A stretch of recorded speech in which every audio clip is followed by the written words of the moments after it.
Thank you. Wow. I was like, when you were introducing, I was like, wow, that's a big somebody. Thank you so much for having me. Such a privilege, such an honor. Last week, Sunday, I was so frustrated. I was like, what is happening? You know, is it me? Is it not me? But I know that God always works all things together for our good. So I'm here tonight.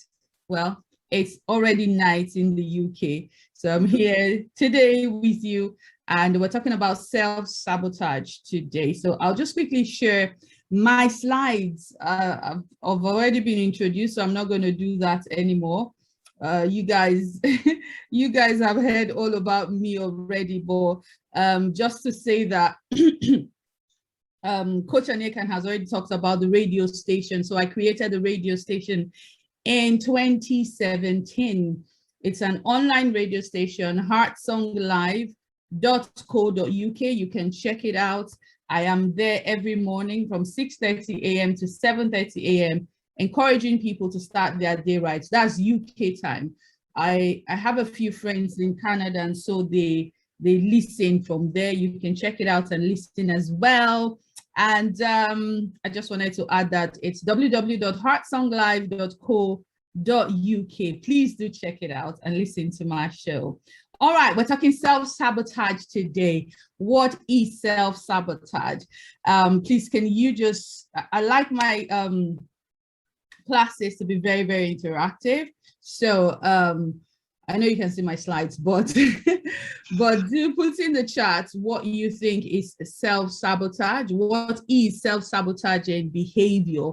Is it something that you have experienced? Is it something that you know is common to you or people around you?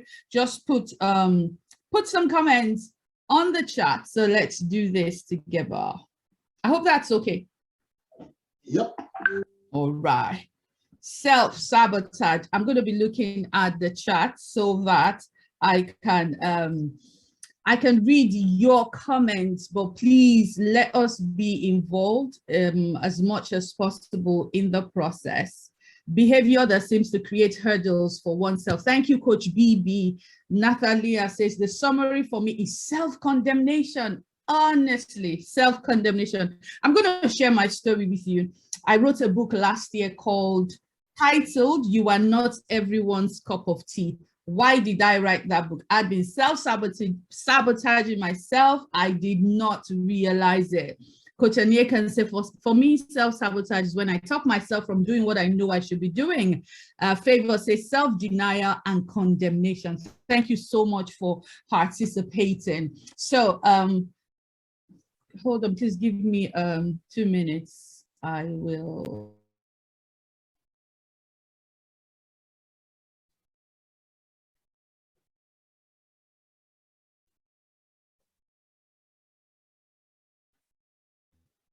All right, sorry about that.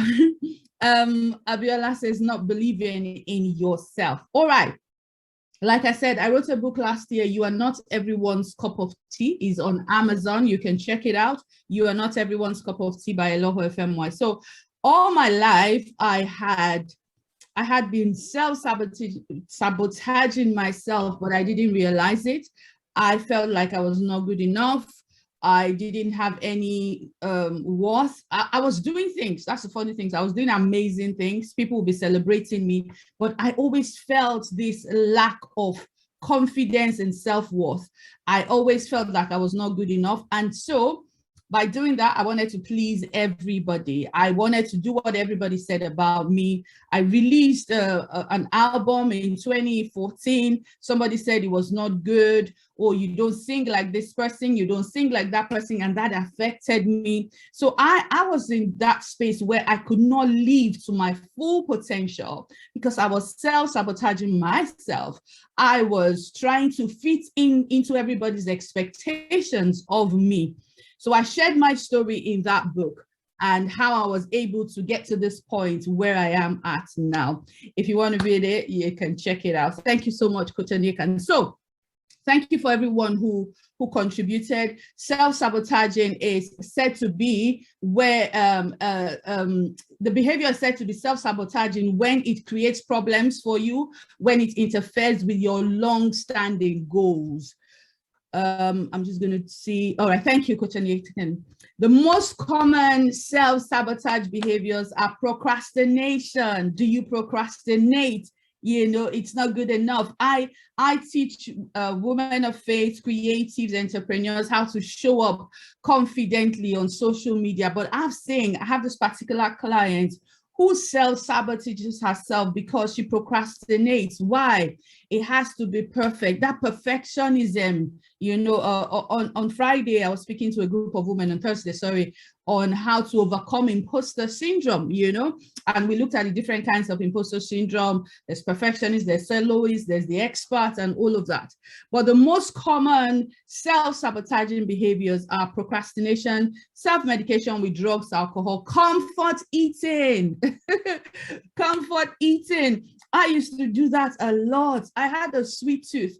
I didn't realize that I was comfort eating because each time I was feeling that that way of not being good enough, not having enough confidence, I would just go and grab a chocolate or grab the children's scripts. I was comfort eating, and obviously interpersonal conflict. Have you ever found yourself in any of these and more? Because there are more.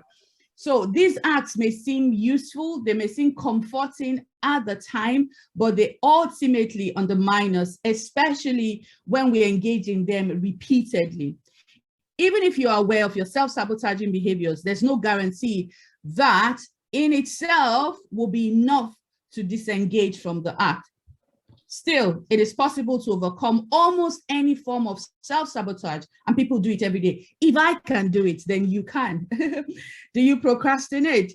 If I can do it, then you can. So my question for you, are you self-sabotaging yourself? When you tend to focus on what's not working as opposed to what it is. I know that loads of people are in this category, you know. I have another client who I'm working with now, and oh my goodness, every day is like, it's not working. I am frustrated. It's not good. And then I have to remind them, but this and this and that is working for you. So if you can relate to any of this, it means you're self-sabotaging. You tend to focus on what's not working as opposed to what it is. You tend to fear the future. You worry a lot about the what ifs, what might happen down the road. I don't know who it was that said that 90% of the things we worry about never really happen. I used to be a worrywart. I could worry about everything. What are people thinking about me? What are they thinking about this song that I sang? If I go and minister anywhere, as an ordained pastor, as a worship leader, if I go and minister, oh, wow. If people don't clap in a certain way, I start to worry. What if they don't invite me again? What if this might happen? And all of that. Are you like that? You feel like you have no value. Most of my adult life, I felt like I was not good enough. I felt that I had no value, you know. And I found it challenging to just talk about my accomplishments. Other people will be celebrating what I'm doing. I'll just smile and say, oh, yeah. But I never was confident enough, you know, to stand and say, yes, this is what I've achieved. That's what I've achieved. That's what I've accomplished. Do you criticize yourself often? Are you like some people who can't accept compliments? You know, when the people compliment you, it's like, oh no, it's okay, it's nothing. Accept the compliment. You compare yourself to others consistently, then you feel bad for not measuring up. I think it was Rick Warren who said that comparison is a thief of our joy. You know, if you feel like you're doing better than somebody else, pride sets in.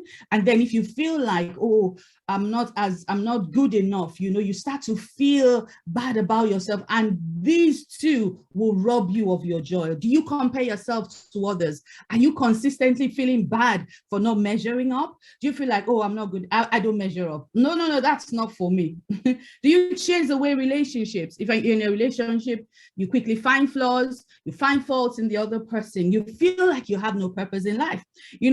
Saying that you feel like you have no purpose in life may seem like a big thing, but Eloho, I have a purpose. But when you are consistently criticizing yourself, comparing yourself, feeling like you have no value, feeling like you haven't accomplished anything. I have this client who's turning 50. Oh, look at me at 50. I haven't done anything. I haven't done that. I haven't done this.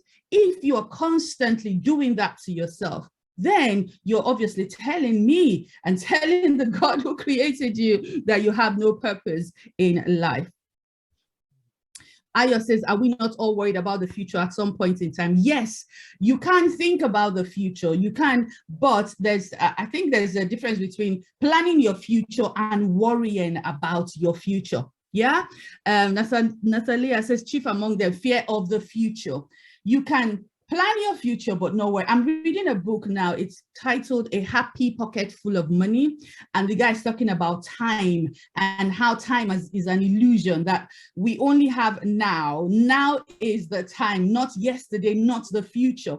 So you're better off focusing on the now and what you can create and achieve and do now. But I think we have all been conditioned to worry about the future. Would I be here tomorrow? Would I do this? Would I achieve that? But all of that, robs us of our joy. So for some of us, these behaviors are all too familiar. For others, they might seem to be a bit out of reach. Next, we're going to talk about specific actions and symptoms of self-sabotage that lurk a bit further. Worry is an essential ingredient of success. I don't think so. I don't think so. Worry is not, as far as I'm concerned, it is not an essential ingredient of success. Joyce Meyer says worry is like a rocking chair. You keep moving, but you're going nowhere. So you spend time worrying and worrying and worrying, but it takes you nowhere. Why don't you use the time that you are worrying to plan, to come up with strategies instead of worrying? It's the same energy you used to worry anyway. So what are you worrying about? Is it something that you can do something about? Say, for instance, you are on your way to work and somewhere along the line you discovered or you think that you have forgotten to switch off your the oven or the cooker or something. You can do something about that. You can get off the bus or the train or your car and turn and you can go switch it up. Yeah. But what the things that you cannot control, you just leave them be because worry will not change anything. I used to be a worrywart, so I know from experience that worry didn't change anything for me. Rather, it compounded my problem. I started having ulcer because I was worrying a lot. So worry, as far as I'm concerned, it is not an essential ingredient of success. I may be wrong, but it is not. It is not. Worry and faith cannot even go together. So what are the symptoms and habits of self-destruction? Under the umbrella of self-sabotage is self-destruction. Self-destructive symptoms can arise all the time, and there are signs that we are trying to self-sabotage. So here are a few examples. One, you fail to take action. You have a negative, pessimistic, or self-defeating mindset. For example, I'm going to fail. I'm afraid of the future. I don't know what's going to happen next. I just know it. You're having a negative. Maybe we should get a different word. Thank you for your illustration. You're welcome, Ayo. Thank you so much for that. So some of the examples of these behaviors are overeating or maybe undereating. Sometimes we only focus on overeating, but there's also the case of not eating enough. Forced incompetence, portraying yourself as unintelligent or incapable. women are more likely to do this than men. So as women, we try to, portray ourselves like, oh, I don't know it, or, I can't do it, I'm not capable. Bullying, if you are going out of your way to harm others, self-harm, self-pity. You always play the victim, drug and alcohol abuse, deliberately alienating yourself from others and refusing help.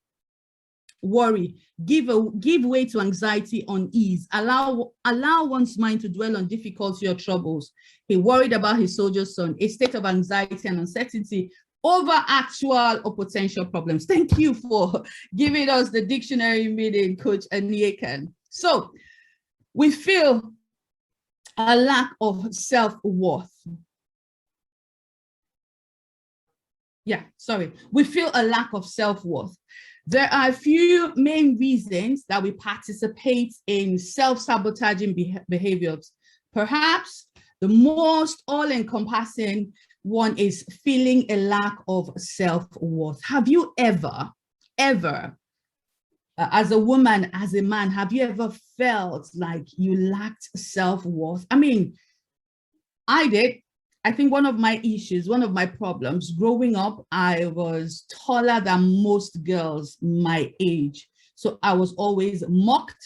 I was always bullied. I told the story in my book, and that made me feel like there was something wrong with me and I didn't have any worth. So I used to slouch because I didn't want to stand tall. The very thing, the very thing that should make us successful is the very thing that really harms us, in quotes now, So my height is an amazing thing. I can stand out, but here I was as a teenager feeling like it was an issue, so I had to slouch. My mom would hit my back and say, stand up properly, but no, because I felt like I didn't have any self-worth. People were bullying me, people were mocking me about my height. So there are a million little factors that contribute to our feelings of unworthiness, and it will take a dozen classes to cover them. But the concept of cognitive dissonance can help us understand more cumulatively. Let me read some of the comments.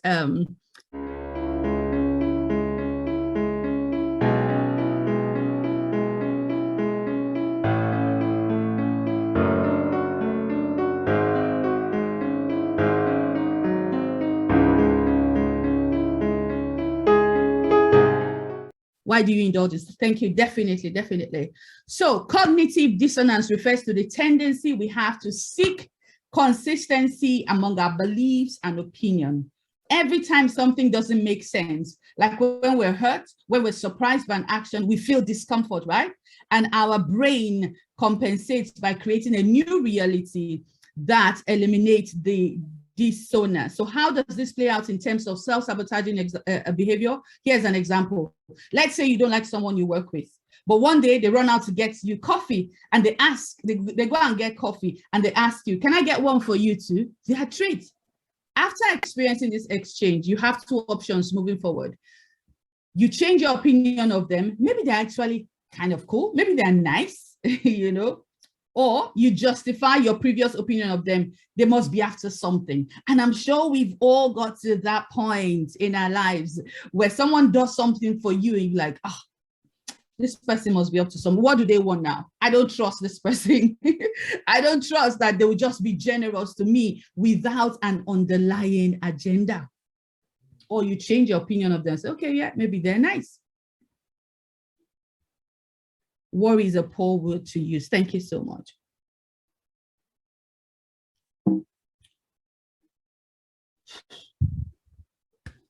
So, processing, our brains don't like that cognitive dissonance at all.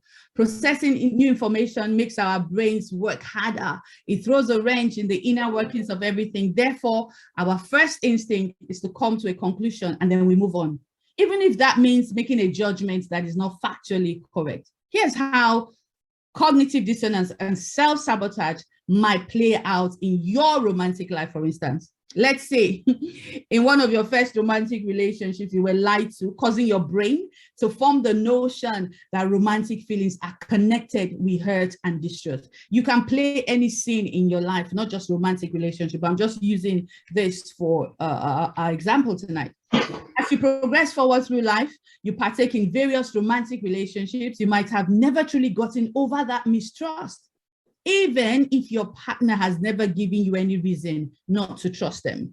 You might start to think to yourself, I trusted people once and look where that got me hurt. I'm not falling for this again. I've experienced this so much in my life. But remember the link in the previous example? Your brain kept selecting option 2. I don't trust it. I don't trust this person to not hurt me again. Your brain likes it when you fall back into previous patterns because that's less cognitive work. It will be uncomfortable to learn new information, process it, then apply that new knowledge to all your memories and beliefs. So it's just easy to fall back into your old ideas. It's just easy. We like the control. It feels better to accept your own failure rather than face the possibility of failure taking you by surprise. At least when you're steering the ship, you know where it's going, right? Even if that means driving it into an iceberg of self-sabotage. Next, we're going to look at imposter syndrome. Imposter syndrome. I was just saying to a friend of mine now who should have started a podcast in June. I helped them. We did everything. All right, podcast is still not here.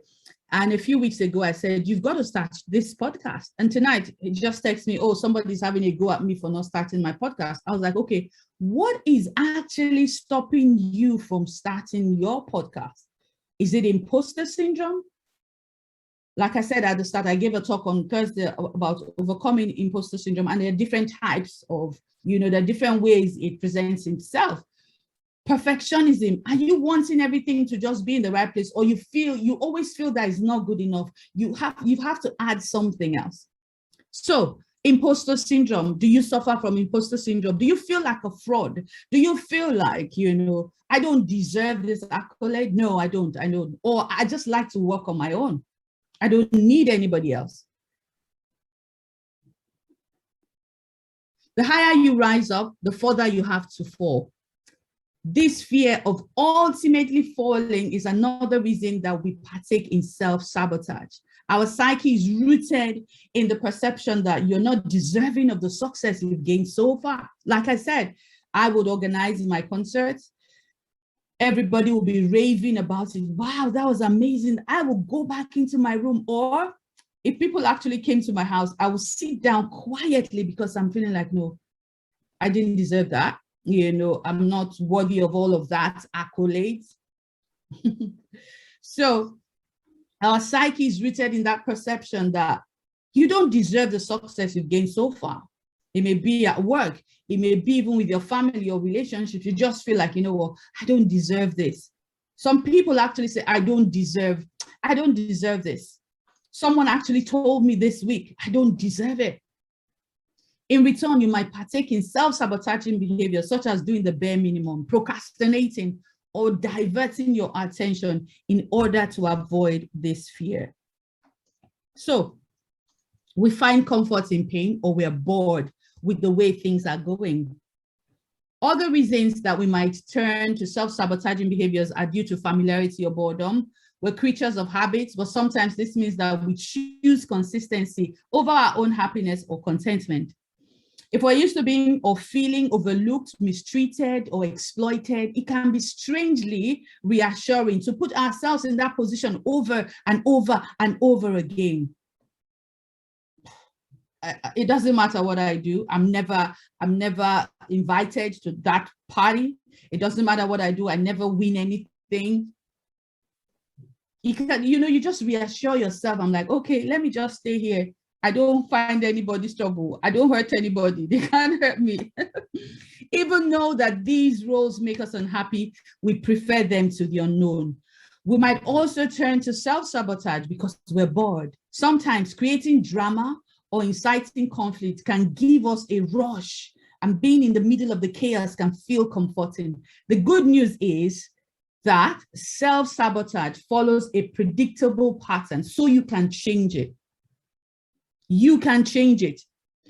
Coach Anekan says, my strategy is to go, get set, go, and then ready. That way I do not give myself the opportunity to procrastinate. Then I share it with my accountability partners, which means they'll bring me to check. Fantastic.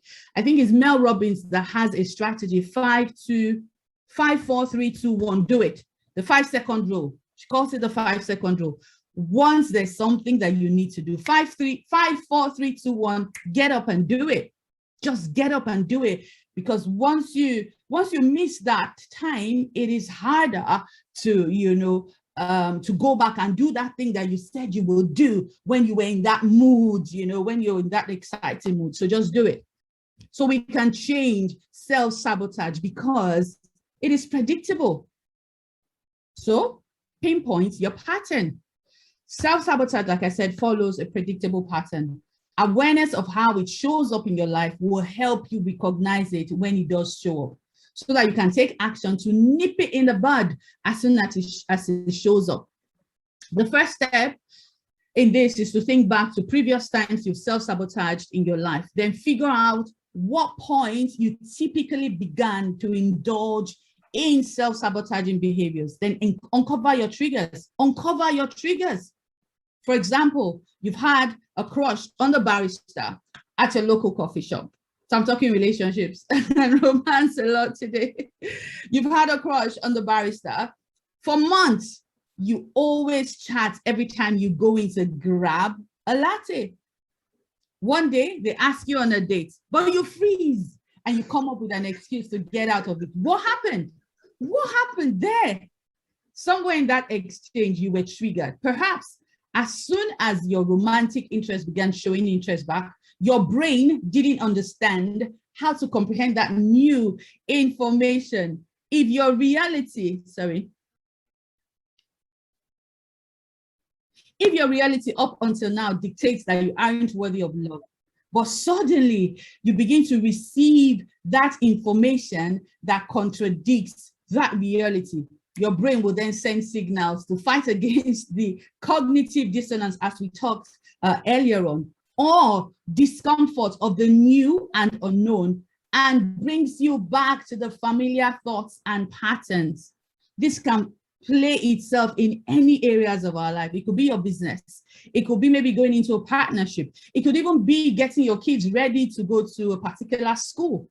Perhaps this means that you detach and you become uninterested, suddenly afraid, knowing that your relationship is moving forward and could ultimately fail. So get intimate with your fear. Think of self-sabotage as a misdirected form of self-love. Your brain is moving you towards self-sabotaging behaviors because it thinks that it is protecting you from hurt and danger, when in reality, it is just holding you back from your full potential. My brain was holding me back. Don't do it. You are not good. You can't do it. It's something bad is going to happen. Somebody's going to say something, and it was holding me back from living to my full potential. I'm still on a journey. I'm still on a journey because these behaviors are real, and they present themselves, they display as themselves in every day of our lives, every moment. So fear is an emotion most of us prefer to sweep under the rug instead of working to confront it head on. One step you can take to face your inner fears head on is to journal. Next time you realize that you might be partaking in a self-sabotaging behavior, next time that you're procrastinating, next time you're feeling like a fraud, like an imposter syndrome, next time you're delaying, next time you are trying to pick up fights with a loved one, take a moment to ask yourself, what am I really scared of?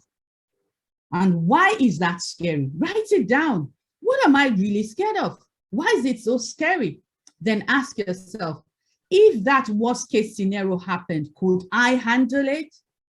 Finally, ask yourself, does this fear outweigh my desires?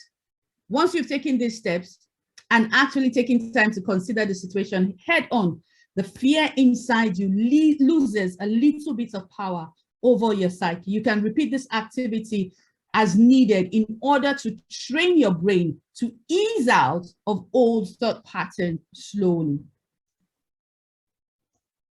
So facing and embracing. Confronting our fears means facing discomfort. And sometimes the truth that we uncover can be an ugly one. Let's take a look at a case study about a woman named Olga. She was always in fear of losing her partner, Jack. She told him all the time that she loved him and that she never wanted him to leave her. But at the same time, she kept picking up fights with him, forgetting to keep her promises to him, like picking him up from work. In order to get to the bottom of this bizarre and seemingly contradictory behavior, Olga was prompted to contemplate the worst case scenario. What's the worst case? What is the worst thing that will happen? And that is what I ask my clients a lot. What is the worst thing that you're afraid of taking this next step? You're afraid that, okay, you're going to get hurt again. You're afraid that, it wouldn't work. But what is the worst that would happen? What is the worst that will happen? I remember when I first got married, and for 4 years, I didn't have any kids, and my pastor then said to me, what if you never have kids at all? I was like, wow, okay. Okay. So Olga had to contemplate the worst case scenario. She had never thought about this before because she was afraid to let her mind actually think through it. Sometimes we have to allow our minds think of the worst case scenario. She was afraid. What will you do if he leaves? What will you do if that business fails? What would you do if you found something, that changes everything completely for you? This was her response. Well, I would have to live for myself, I guess. I would have to be independent. I'll be free. The fear that she had been hiding wasn't that Jack secretly wanted to leave her. It was that she wanted to leave Jack. Once she came to this realization and took the time to process her thoughts, instead of falling back on her old habitual fears, she realized that her definition of a perfect wife meant someone who acted as an appendage to her husband, a role that she didn't want to play at all. Subconsciously, because she didn't want to fulfill this role, she began doing things to sabotage her marriage, thus leading to the fear of its end. But once she realized the root of her fears and how they played themselves out in her actions toward her husband, Jack, she was able to move past her stereotypes of marriage. And that's one of the things I'm helping women of faith to break those stereotypes that we have of marriage, of different things, and recognize that her role as a wife didn't have to match up with the ideas she had in her mind. She was to just, forge on her own course. Fear is the root of most things that oppose and limit us. Yes, you're worried. What are you really afraid of? Exactly. What are you? Okay, you're afraid of failing, Abiola. So what? What if you fail? What then happens? What would you do when that happens? When I first started my radio station, there were almost 10 people with me. And, I was self-sabotaging myself because I had come to a point where people come to work with me, they move on. So I was like, what if these people leave? What would happen? Well, and it actually then happened. When it happened, initially, I was like, oh my God, not again, but I was able to now get myself back on track. And now I'm at that point where when people come, I've realized that people will always move. Do you understand? People will always move because their interests will change, their goals, their dreams may not fit in. When something new is about to start, people get excited about it. But when all that initial thing wears off, people begin to realize, am I really sure? So now I'm open to okay, whatever happens, happens. It's not because of something I've done or haven't done. It's because people's needs changes every time.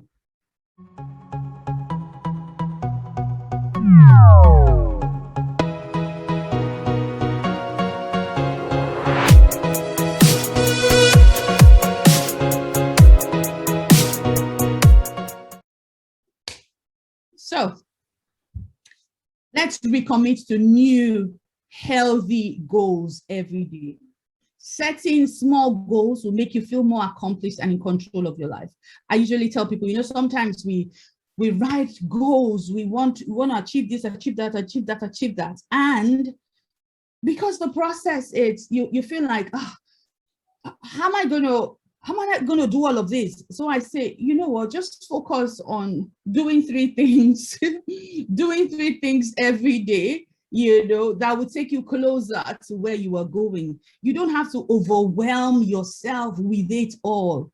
And the most important thing is, I usually say, I can't remember, I was listening to a podcast and it was said that the purpose of a goal is not really to achieve that goal, but it's the person you become in the process. What new habits are you creating for yourself? What new mindsets are you having for yourself?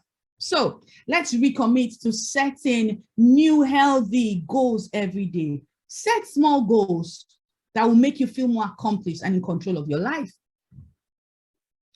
Is it Eat That Frog? Was it Eat That Frog? Or who moved? I think it was Eat That Frog.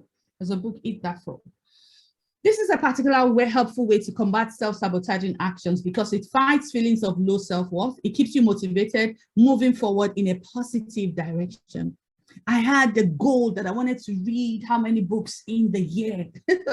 And I was doing well up until, I think it was June, July. I couldn't even read 1 book in a month.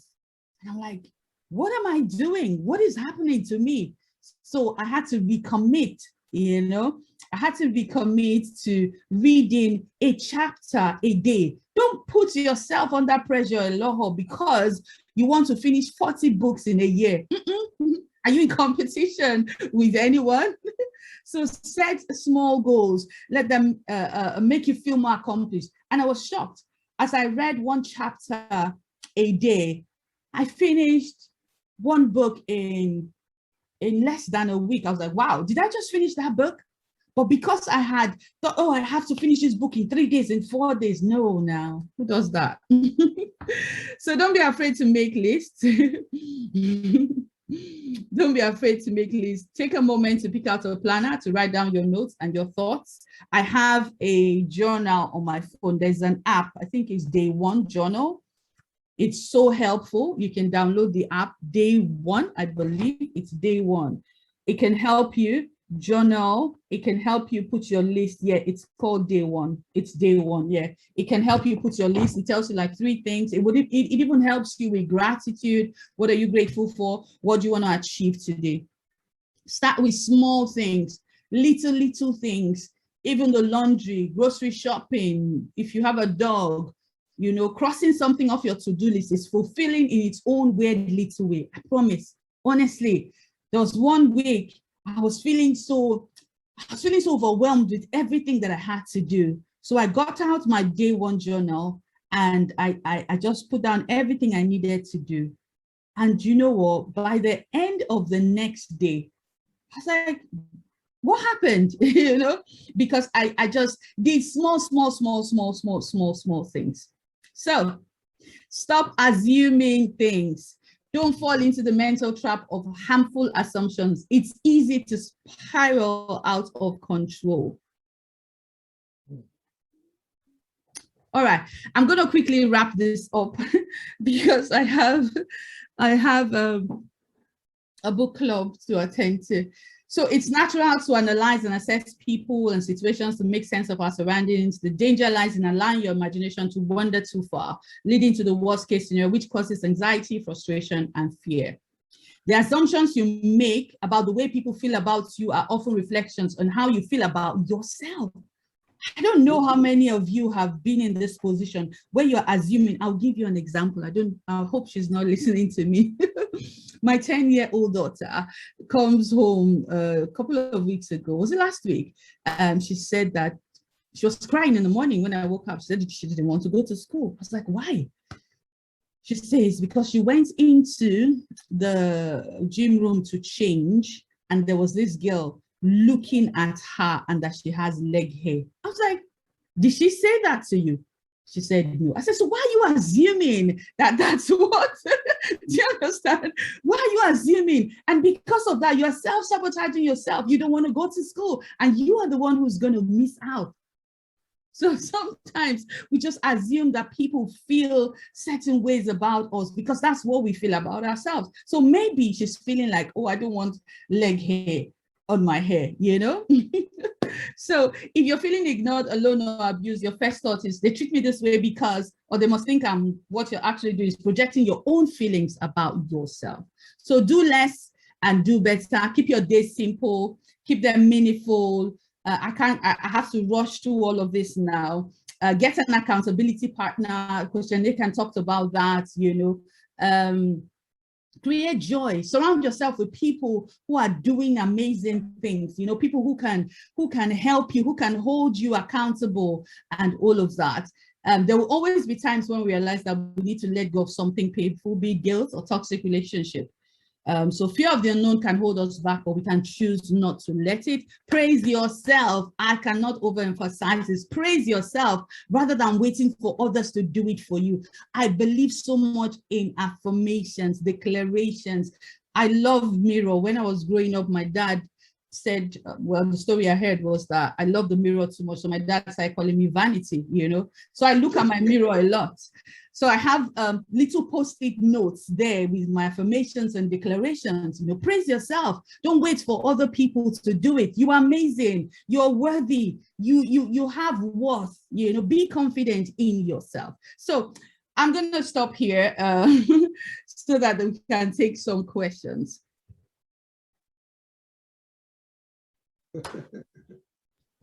Wow. Coach Eleka, you got to be warning me next time, more than the warning you gave. You need to tell me more before I get. I don't even know where to start from. I'm not sure. Can we extend like 30 minutes? Elo is not done. Elo is not done. She needs to tell us the crystal ball that is, because okay, all right, everyone. I'm sure a lot of people have a lot of questions, but because of time, we have a WhatsApp group where if you're not on that group, you quickly just send a chat to Coach Adekan and put your number. We can get you on that group so that we'll continue this conversation. When Eloho started this conversation, I was like, good. I was marking my scripts. Okay, good. Going up, nobody could dare me. I was in charge. Oh, yeah, good. Ultimately, started saying some things. I'm like, oh. I'm on the list. I'm on the list in several places. I've not heard anyone tell me this like this before. I'm on that list. I'm definitely there. Where do I start from? Coach Eneka, can I do this? Can I do this? Because of time, I want to take everyone, but Natalia. Yes, please. What do you feel about this? I'm asking because I know you've got a lot there. There are things. I think you could just share something with us. Share something with us.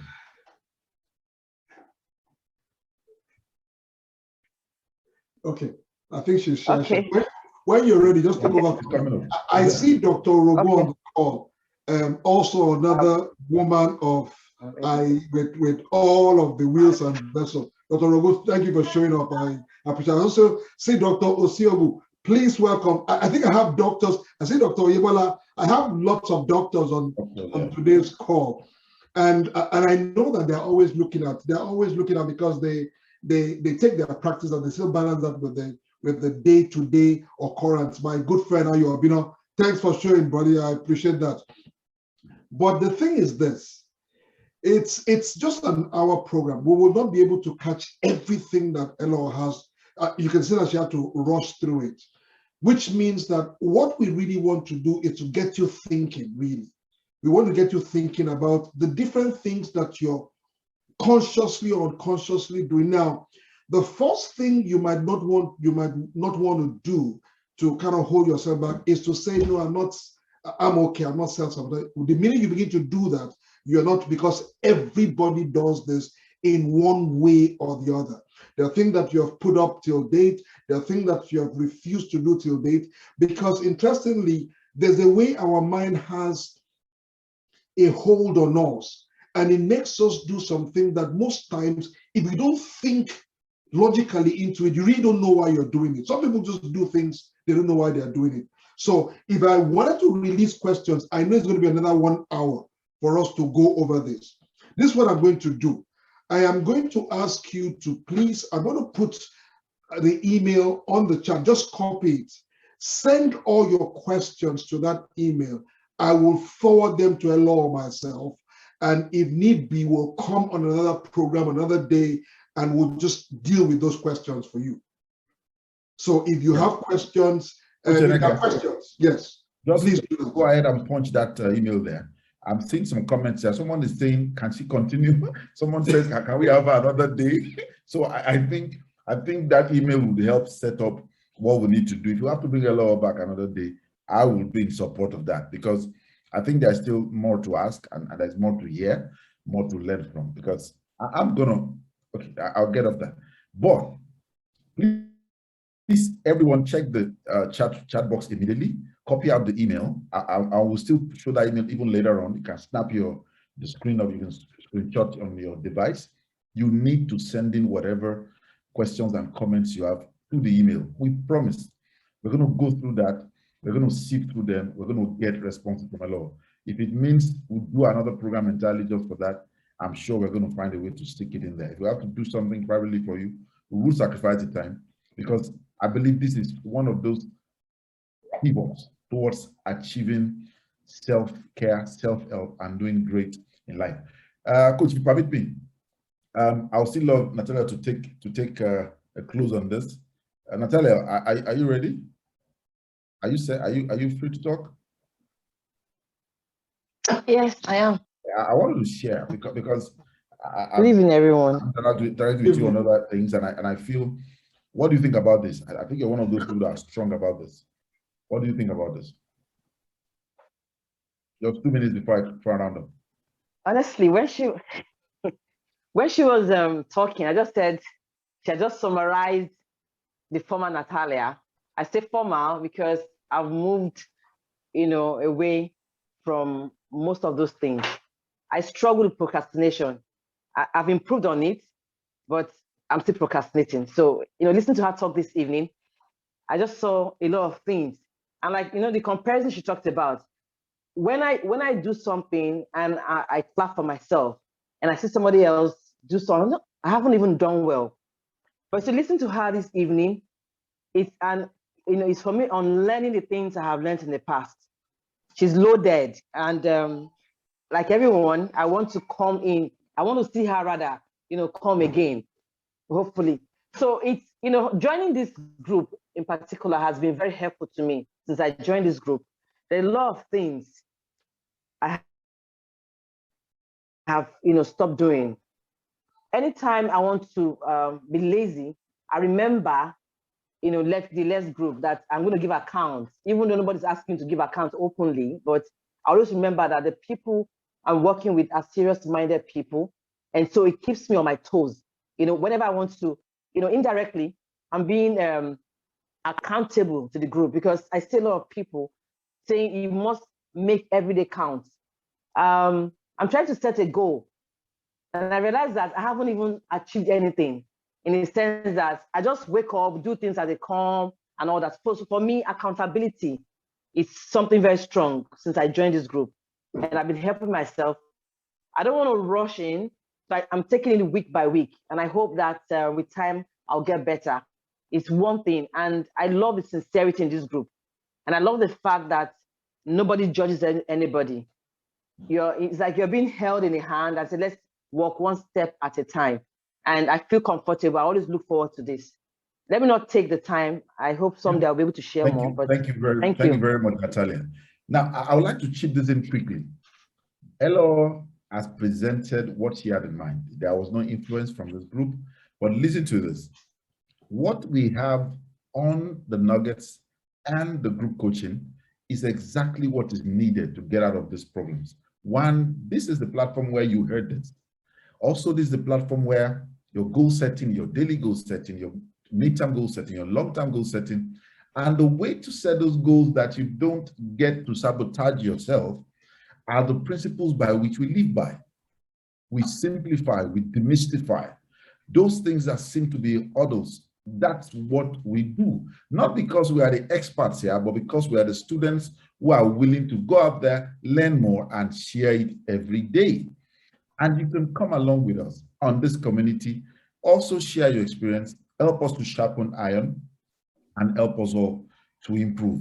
I want to say a big thank you. Eloho, thank you so much. Thank you.